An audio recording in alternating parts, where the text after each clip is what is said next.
I'm Dolly Parton. I'm Brian Fellows. I'm Buck Owens. I'm Phil Camp, and this is Crash Studio. I'm going to play some guitar for you. We got Phil Camp in the house. What's going on, buddy? I'm on TV. You are on TV. You're on multiple TVs. Camera 1, camera 2. Camera 1, camera 2. Camera 1, camera 2. That's the neighbor's camera. That's for the news break. Yeah, the weather update. So this is your third time back? Third time's a charm. Very nice. I heard the couple of times we had some technical difficulties. Was that the Heineken or was that? Yeah. Yes. Too much Heineken for Ken. Well, for some of our new listeners on the chat, which we've been getting a lot of, you want to give us a little bit That should be better. Short synopsis of your history, where you came from, and how long you've been doing it? I've been doing it a long time. Really? Born and raised in the beautiful city of Glen Fall, New York. I played Glen Fall. There's S's in it. Everybody says it's Glen Falls. I love it. When Van Halen played the Civic Center way back in the 1900s, David Lee Roth, "Hello, Glen Fall." Both of us. That was awesome. It's hilarious. It's so funny. So anywho, I got my first guitar in I think third grade. Took lessons from Lucille Tasker. You old people know her. I guess she was buds with Pete Seeger. Really? The old buds, you guys know. This just in.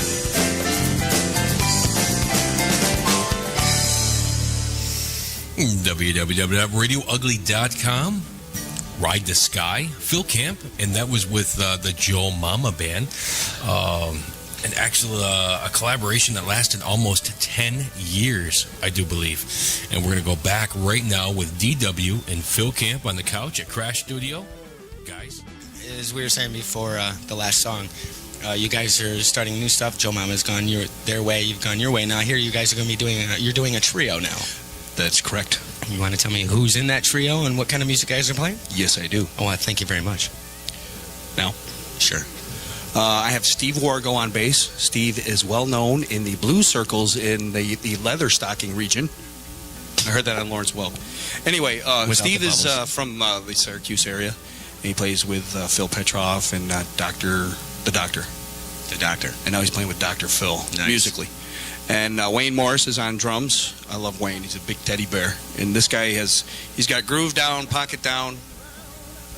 And what we're doing is it's a blues / funk based project.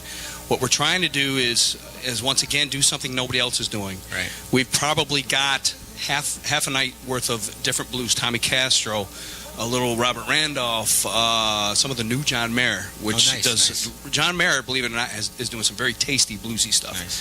So we've grabbed a handful of that stuff. Are you going to be putting your own twist on their songs, even though they're covers? Are you going to still kind of twist it to what you guys want to do with it? Well, eventually that happens. Right, no matter what you're doing with a band, once a band gets its identity, and the more you play it, your artistic license, but people will still will still know that song. Yes. Yes. Okay. But what I'm liking is I've introduced my Gravity song, Push Under and Fall from the Green Pepper Air Freshener. And what's great is that those two guys haven't heard the versions that are recorded. So I told them, I said, the rules are there are no rules. When you don't hear it, right? Exactly. I got go through the rhythm, and Steve has found some really cool, funky, arpeggiated. Look it up in your Webster's Dictionary, because I really don't know if that's a word or not, but we'll see. Anyway, he's come up with some grooves. Yeah, Google it and then tell me, spell check it. But Steve has found some really fun groove stuff behind that. We've kind of taken it down a step, but funked it. Now, do you find with just a trio that you are still missing a part, or is the trio full for you? Can you do as much as you want to do with just a trio and not have that fourth person, fourth instrument? Yes. Well, remember Joe Mama, I think for about 4 years was a trio. Right. We were heavier. Sometimes less is best. Okay. At times there was a bit of overplay, and other times it was just right. I got you. Don't look at the man behind the curtain. Camera 2. It's okay. Camera 2. Gig is really taken off.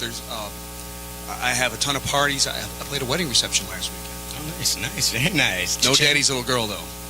I told him, listen, that's where I draw the line. I did do Johnny Cash for them. They loved it. Anyhow, with the solo, what I like about that is, and it's almost the same with the trio, with this new trio, Just for a quick second, if I might digress. Go ahead. In the trio, we've pulled up some Dave Matthews and kind of funked it up, given our own feel, a new thing. Same thing with a solo. I can take a little bit of this, a little bit of that. I can go from Johnny Cash to Alice in Chains, Blues Traveler, Thanks, by Max. request. And we got a question from Frank or a statement saying, from the bands to the trio to the solo, how has it throughout the years changed your guitar playing? It's changed. Actually, it's changed a lot. And with the blues thing coming up, and to touch on how when I go from when I was doing solos with Joe Mama, the culture of the band was with the type of players that we were and the music that we were playing.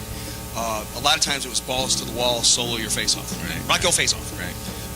Now going to solo, I don't have any sustain on my acoustic guitar, so you have to kind of choose your notes a little more tastefully, a little more melodic. A little more feel, maybe a little more quicky-picky. But you're not going to do 100 miles an hour. It doesn't work solo with an acoustic guitar. Right. Sometimes you get away with a couple good phrases to say, but that's not what you want to do all night. Once in a great while, you got it. Do you find that you've played in bands that stepped up your solo game as far I think as so. musical knowledge and taste? I think so. I would like to think so. And what I'm finding too is with the new blues project with Wayne and Steve being old-time blues guys, less is best. Right. I mean, they're telling me if I do a single note for 8 measures, sometimes that says more than 5,000 notes in 8 measures. So to try to be a little more tasty, try to be a little more reserved. Maybe I don't even know if mature is the right word, because what I learned guitar Coming from you? Yeah, that's why I'm not sure if it's the right word. Say goodbye. See you guys. Peace. No. Yeah, well, we were talking. Okay, go right ahead. We're going to close this Well, up. Go ahead. What did you think of the show? I think it went all right, Yeah? except for my mistakes. Well, But only nobody a couple. noticed those, right? It's all right. You let them go. Mistakes are good. They're healthy. They're healthy. That's right. Nobody's perfect. That's right. So, Where is where? I'd like to do a solo acoustic CD. like the GE soft light bulb commercials? Yeah. No. Yeah, no. I'd like to at least have one in the works, recorded, maybe even done. And with Steve and Wayne, those guys are way open for original material. I wouldn't mind even having something that works for that, some sort of bluesy, funky bluesy thing. I mean, what's nice is do whatever I want. Right. And For our listeners on the local end, up here, where are you going to be playing the most? Woodstock Sunday night. Sunday night. But my usual tour stomping grounds, the O'Toole's here in Queensbury, Uno, Davidson Brothers. Are you hitting LG at all this year? No. No. You're going to stay down in the GF. Lake George. Nah. RadioUgly.com. Phil Camp in the house. No buzzing this time, my friend. It's nice. Everything sounds great. No Heineken this time. That's right. It could have been the Sarsaparillas. I think I remember the last couple of shows we had. We had quite a few in us there before we started the show. Sarsaparillas. Yeah. I've heard you play out, booking these solos, bands. What music does Phil Camp listen to? Oh, good question.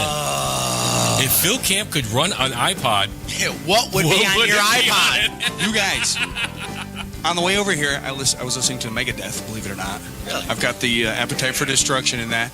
But on my iPod, I've got Ricky Skaggs, Country Boy. Got Victor Wooten. You guys familiar with any of that? The same thing. These are players. When I hear them play, I say, why do I bother?